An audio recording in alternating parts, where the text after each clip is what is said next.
What's up, Taiwan? I'm Sandy Chu with 10 minutes of news from here in Taiwan and around the world. It's been less than 3 months since Taiwan held its local elections, but the country is already getting ready for its next big vote.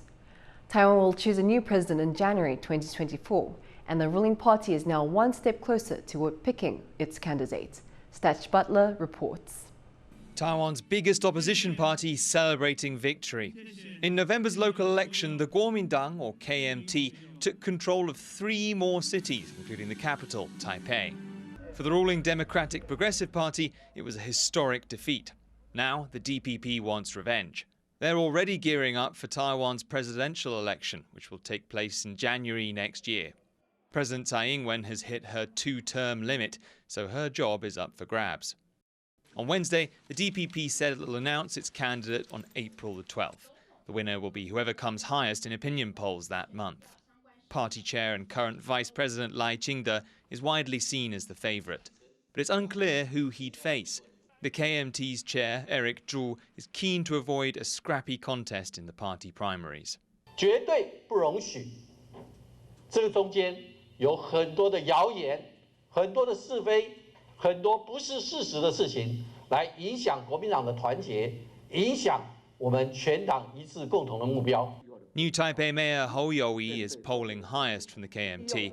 For now, though, he says he's focused on his current job. 全力在拼市政，我们期待市政的建设，短期间就让民众有感，所以这些的建设才是我最关心的。 In one recent poll, 32% of respondents backed Hou. That puts him about 5% ahead of Lai, with a third candidate trailing behind. Another poll has the 2 main candidates practically neck and neck. But Hou might not be the KMT's candidate. Terry Guo, the billionaire founder of iPhone manufacturer Foxconn, has suggested he might also run for the nomination. Whoever wins could have a big impact on ties with China. Beijing claims Taiwan as part of its territory and regularly flies warplanes near Taiwan's airspace. It refuses to talk to Taipei and calls the DPP Taiwanese separatists. But its ties with the opposition are much warmer. The KMT may hope to leverage that to claim the country's top office next year. The DPP, the presidential vote will be a chance for redemption after last year's defeat and a test of its appeal after 8 years in power. Karma Xu and Stash Butler for TaiwanPlus.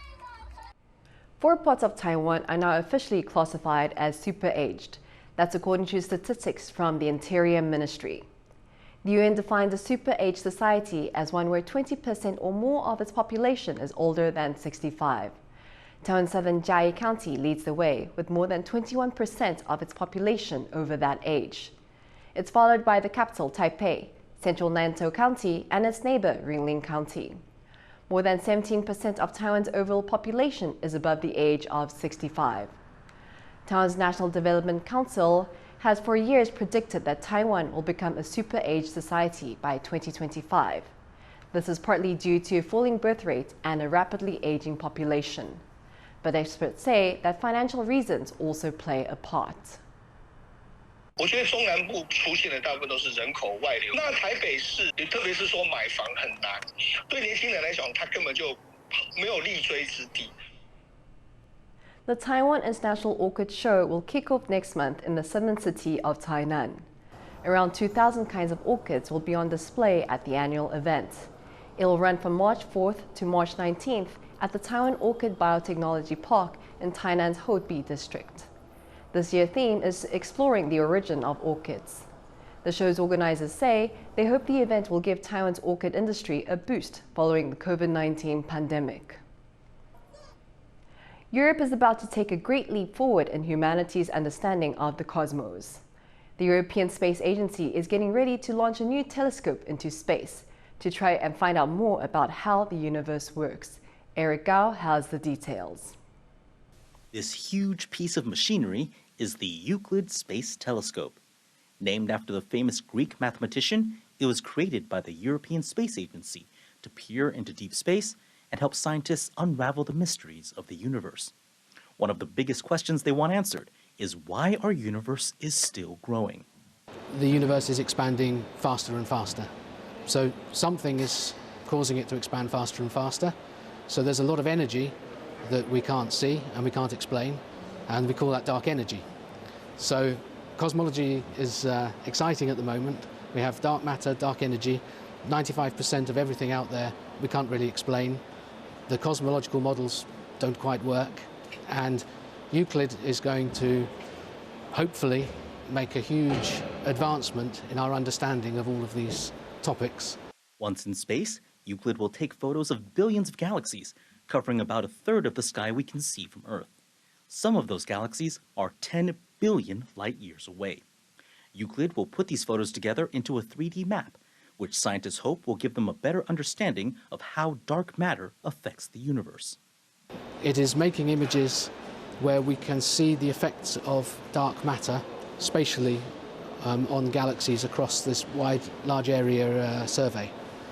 So we see that the images of the galaxies are distorted, and the distortion is caused by the dark matter in the universe bending the light as it comes towards us.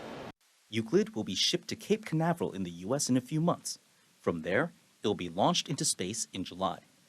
The telescope will carry out its mission for at least 6 years, sending its observations to scientists around the world. This, they hope, will shed light on the secrets of dark matter. Damon Lin and Eric Gao for TaiwanPlus. A team of scientists in the US have created one of the first robots that can change its shape and adapt to its environment. This is part of a project aimed at developing robots to help humans in various fields of work and scientific research. Eric Gao has the story as well. This is ART. That stands for Amphibious Robot Turtle. ART has been developed by a team of scientists from Yale University.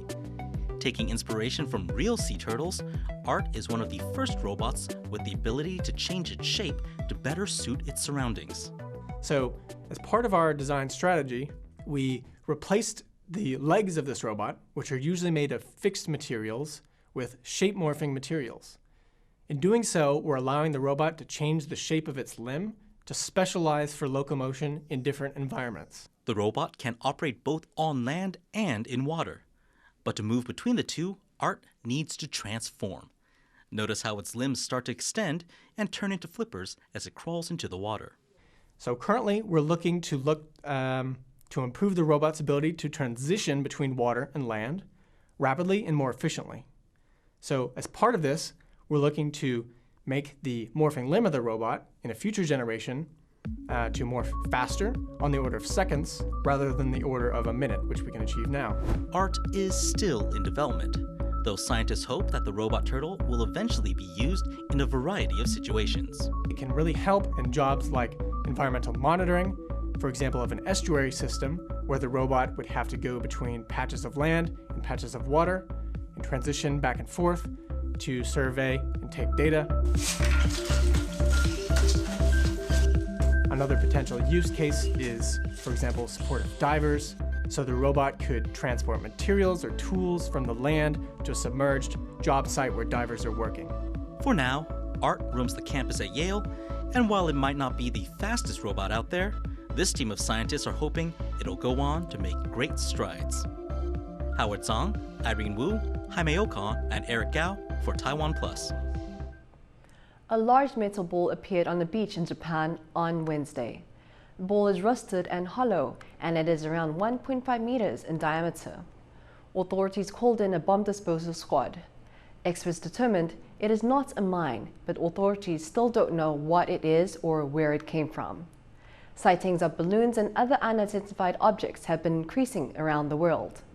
Countries are now more cautious about objects in their airspace or washing up on their shores. Thank you for watching What's Up Taiwan. Remember to download the TaiwanPlus app for more stories from Taiwan and around the world. Finally today, we leave with images of wild poppy fields in California. The flowers are blooming early this year. I'm Sandy Chi. Take care and see you next time.